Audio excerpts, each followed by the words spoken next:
So I didn't think this was going to happen. I didn't think that the Vivo X Fold 3 Pro was going to become a global phone, but it has. It's launched globally now, and at the time of this video, this to me is the best foldable phone that you can buy. If of course you don't need a stylus, but it's got everything else covered. A slim, light design, Snapdragon 8 Gen 3. The cameras, so they've co-engineered them with Zeiss, so we have the Zeiss Color Science, their lenses, their T-Star coating, anti-glare coating that is, and a 3x optical periscopic camera, 50 megapixel ultra wide and a 50 megapixel main camera, 32 megapixel outer and inner cameras, and the screen with its optical fingerprint scanner, there's one on the outside, one on the inside, is 6.53 inches. The inner screen, this here, is 8.03 inches. Both of the screens are LTPO AMOLED screens up to 120 Hz. They support HDR10 and Dolby Vision. Battery capacity, very good, 5,700 milliamp hours. It does support wired charging up to 120 watts. In this video, I'll let you know why I think it is the best foldable that you can get right now. And what does Vivo include with our X Fold 3? Well, we do have a X card with some premium services, SIM tray tool, information and warranty card, quick start guide, and the charger. This is 120 watts, and that is Vivo's flash charge. The cable for it is a Type-C to Type-C cable, and then the case, this is it here, we only get one half.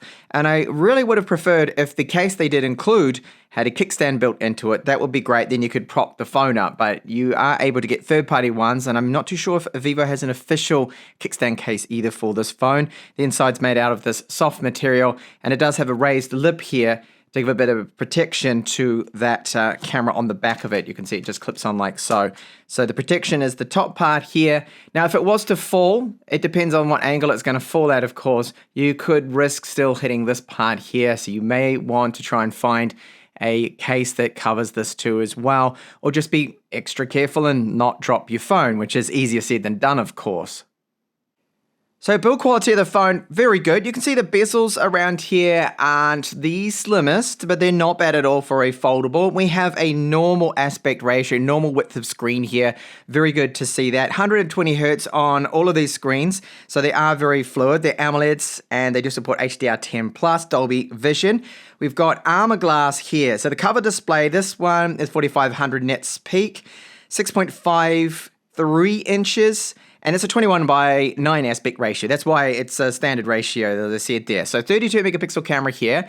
I have a minor complaint with this camera that it only shoots 1080p for video. So if you intend to vlog, is it a problem? Well, it actually isn't, because what you do is then just open it right up, and you use the outer cameras, which gives you the main camera and the ultra wide. You wouldn't use the 3x optical because it's a little bit too close, but you've got that, and then you have your viewfinder right here, so you can easily frame yourself. Now, the hinge feels very good on this. We have the spine on the back.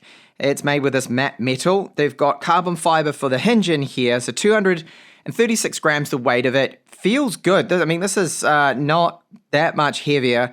The weight of it compared to, say, like an iPhone 15 Pro Max, which I also do have and use sometimes.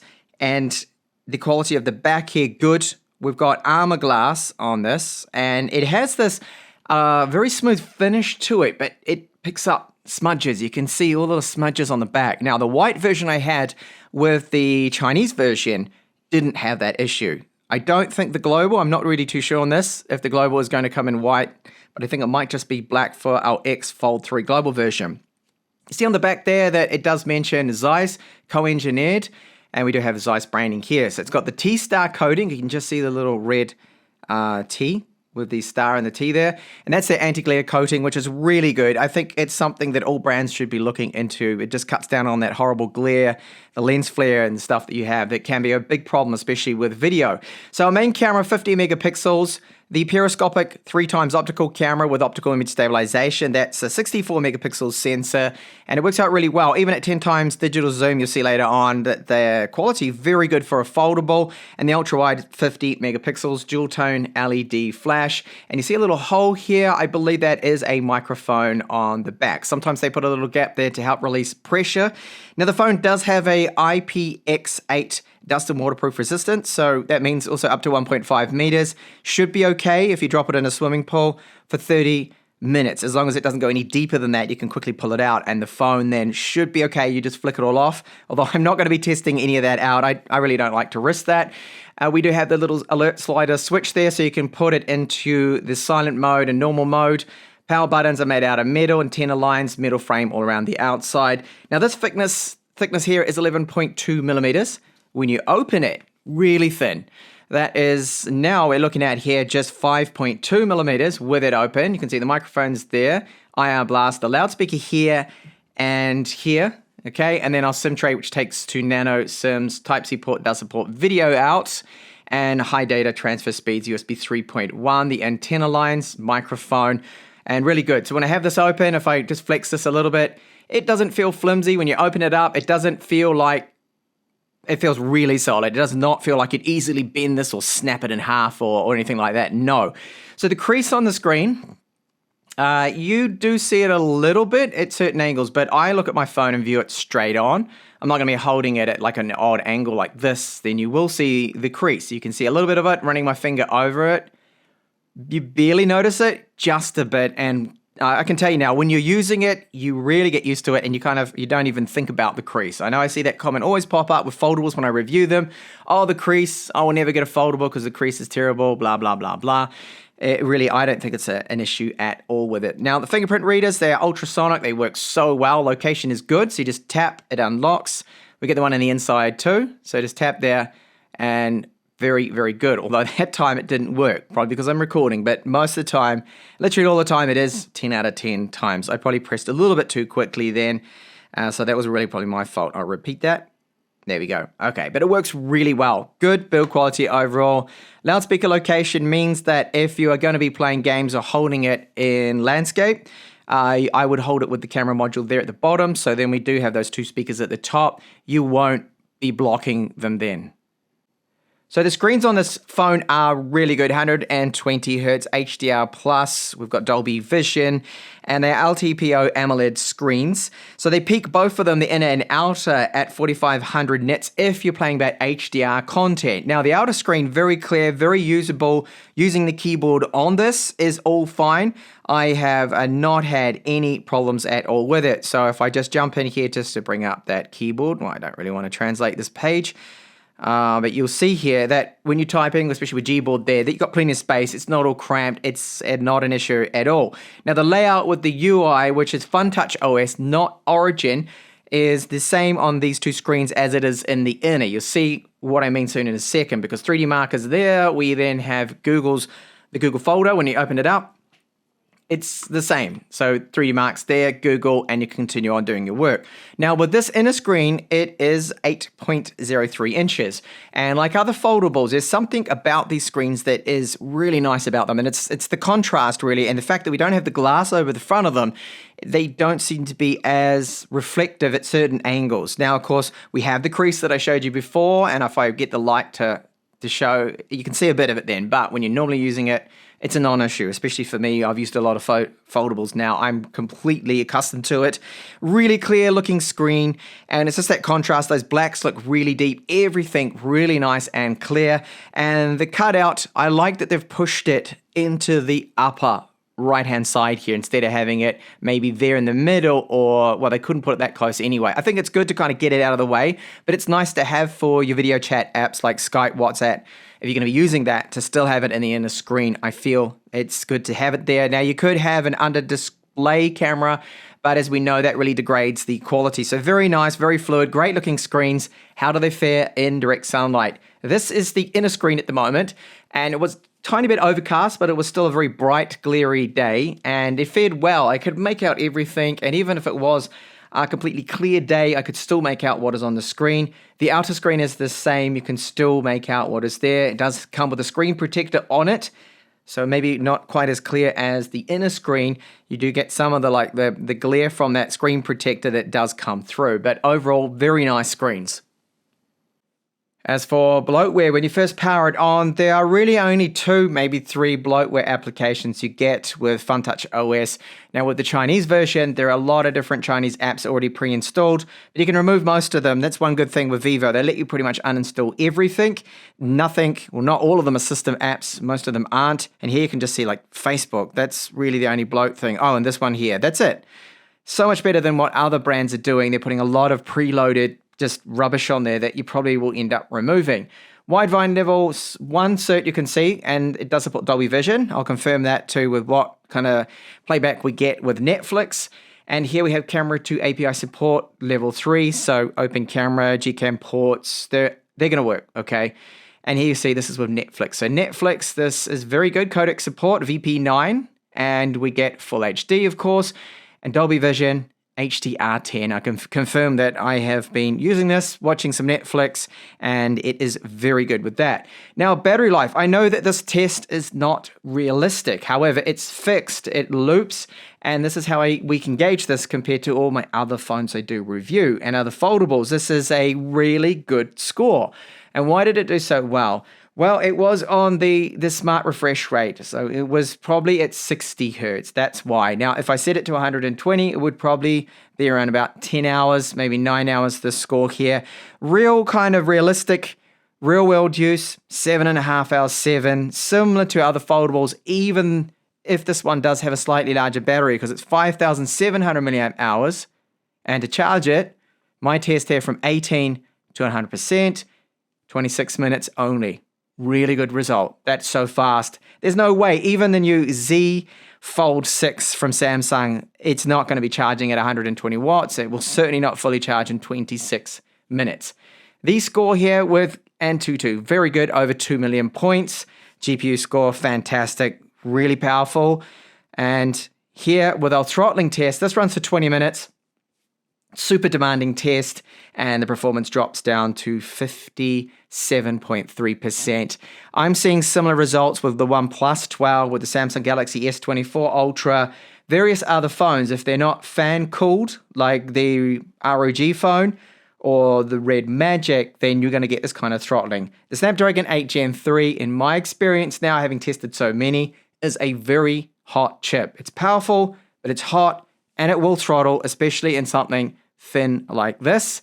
Storage speeds, finally, very good. UFS 4.0, not the fastest I have seen, but still very good there. Over 3,000, both sequential reads and writes. And those random access reads and writes, they're the important ones. Over 1,000 megabytes per second. So that is great. A little on the software experience now, which I find is good, but not quite as good as Origin OS, as I mentioned. They have a lot more access to different widgets and things. Optimization does seem to be a little bit better.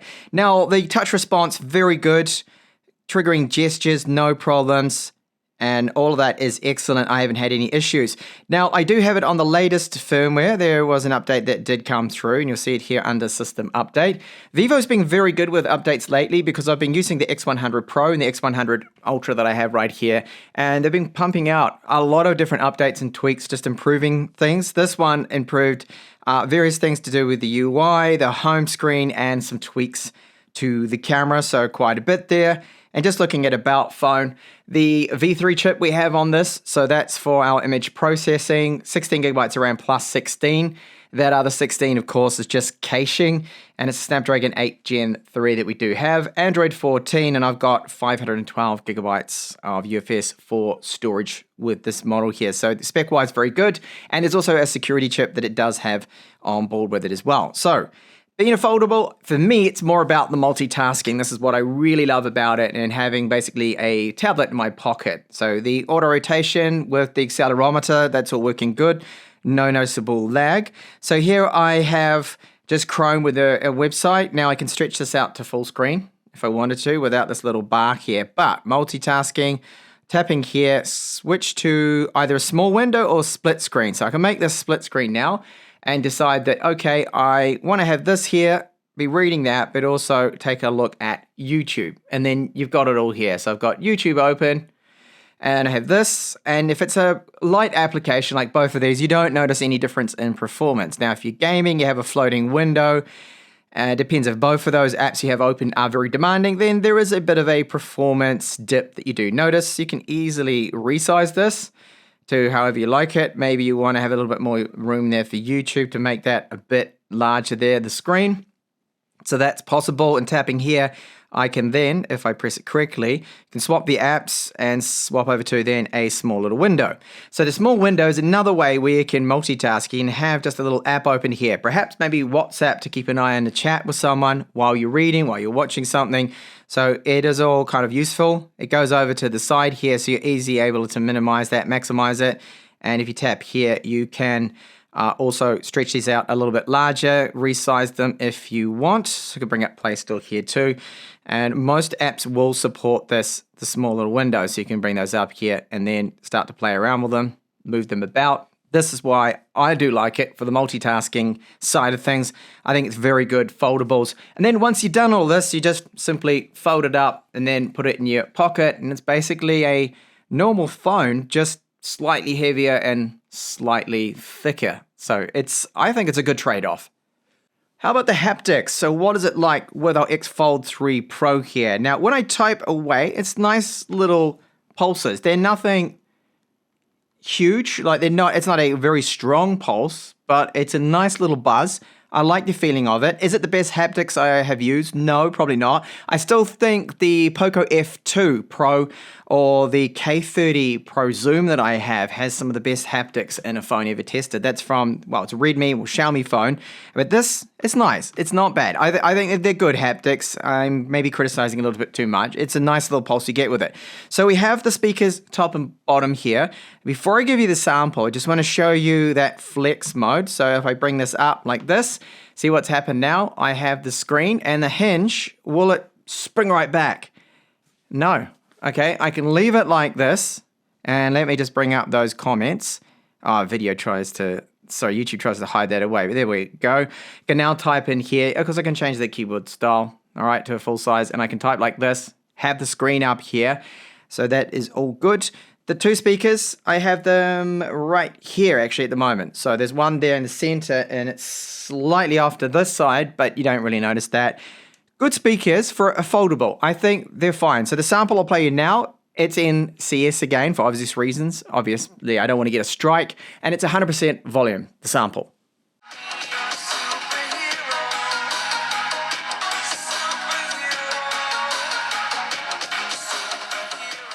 Over to the cameras. Now the X Fold 3 front-facing camera only shoots 1080p. There's 32 megapixel sensor. So they haven't fixed that from the original Chinese version to now the global version. It's still 1080p. However, of course, being foldable, you can just flip it around and use the rear camera, which does support 4K and even 8K video. Now I'll flip the phone around. I'm using the rear camera, main 50 megapixel camera, so the quality is so much better than the 1080p outer camera or the inner camera. And if I tap on the screen now, I can also go over, of course, to the ultra wide, and you can fit a lot more into the shot. And I could even go over to the 3x, which would be way too close. Of course, you would not be using this. Ooh, that's a bit scary. Way too close. You could zoom if you want, but a lot of vloggers probably might use the ultra wide here, or just go with that main camera. This is a 50 megapixel ultra wide, and it only uses electronic image stabilization. With the X Fold 3, they all do anyway, ultra wides, but the main camera, this does have optical image stabilization. I will just jog up these stairs here to test it out. So it's using both electronic and optical. 2x digital zoom now, still the main camera. It hasn't swapped over to our 3x periscopic camera, but as I press the 3x, it has now. So it looks very steady. This is me holding it, well, I wouldn't say I'm the steadiest of hand here, but it's pretty good. 6x digital now. Still looking reasonably good, and I'll take that up to now 10. And there we go, that is 10 times, which is, it definitely has degraded the quality. I can even see that with the screen. So mostly digital now because it's only 3x optical, which for a foldable is very good. Back to our main camera. There is a slight breeze, so we may hear a little bit of wind noise. And now our ultra wide camera, which especially with video I wish was a bit wider, but because of the electronic image stabilization, they do need to crop in a bit. So you can see the difference between and then ultra wide, not a lot. I really do wish this ultra wide camera was just a little wider than what it is. So the cameras we get with the X Fold 3 Pro, I think they're very good. The best that you'll find in a foldable. This is shot in low light indoors of our new kitten called Snow. This shot here of the Vivo X100 Pro. I focused on the Type-C port there, and even though it's indoors low light, it still was captured, I think, really well, and I love the background blur you do get with the main 50 megapixel camera you can see here. So plenty of details, still indoors, but better lighting conditions. Of Snow again, you can see all those little details of his fine little hairs and the fur on his ears. This is the main 50 megapixel camera again, and even though it was overcast, it did come out all right. A little bit contrasty, the shot. Now, zoom camera, very good. This is the 3x optical, so that's our native 3x optical. I took it up to 10 times, and you can see it's still a very usable shot there.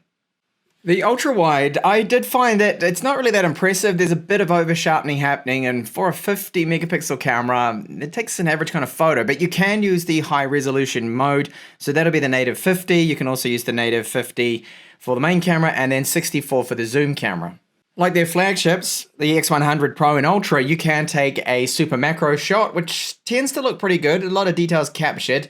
However, a little oversaturated a bit, I found. And that is even using the Zeiss color profile. And close-up shots, still using that same 3x optical zoom camera, do look good, and I like the natural background blur we do get. And finally, low light performance, one of the best, I think the best for a foldable phone that I have seen. It's not perfect, there are sometimes a few artifacts in the night sky around the stars and things, but still, the best that you'll find in a foldable phone for night shots. Now gaming, like a lot of other foldables, because of these OLED screens and the fact that it's got no glass in it, that contrast is just amazing. And a game like Genshin Impact, on the top settings here, I do have, of course, scaled to full screen. There's an option when you first run the game to either have it with borders at its normal aspect ratio or to go full screen. And this game does support it. It supports the aspect ratio. I think it looks really good, and gaming like this is great. Now, the performance, as I pointed out with 3D Mark, will start to throttle. But when you game with Genshin Impact at 60 frames per second, which is what I'm playing at right now, you don't notice that performance dip until about the 20-minute mark, and you see the frames per second just drop off a little bit. Now, you have the Ultra Game mode. I'll just swipe here from the top to bring that up. I put it into the boost mode, so that will push the thermals a bit. It does get quite hot on the back, just below the camera module, I've noticed. So it's around this area here where you feel a bit of heat. And I tend to play with the camera module at the bottom here. It might not be the most comfortable, but that stops me from blocking the speakers on the side. And of course I can go along and just flip it around if I want to, but then, whoops, I'm kind of blocking those speakers. So that's why I prefer to have the cutout and the camera module at the bottom, I think is the best when it comes to gaming with our X Fold 3. So recapping now, why I think this is one of the best foldables that you can get at the time of this video. So the screen's really good. Really like that in the screen. I like the fact that it's a little bit larger than others out there. So it's the 8.03 inches wide, 120 hertz, very smooth, fast, no lag in the OS at all. Outer screen is usable, it is good. The weight of it, the thickness, 11 millimeters and just over 5 millimeters when unfolded, and 236 grams. Fantastic weight to it. Cameras.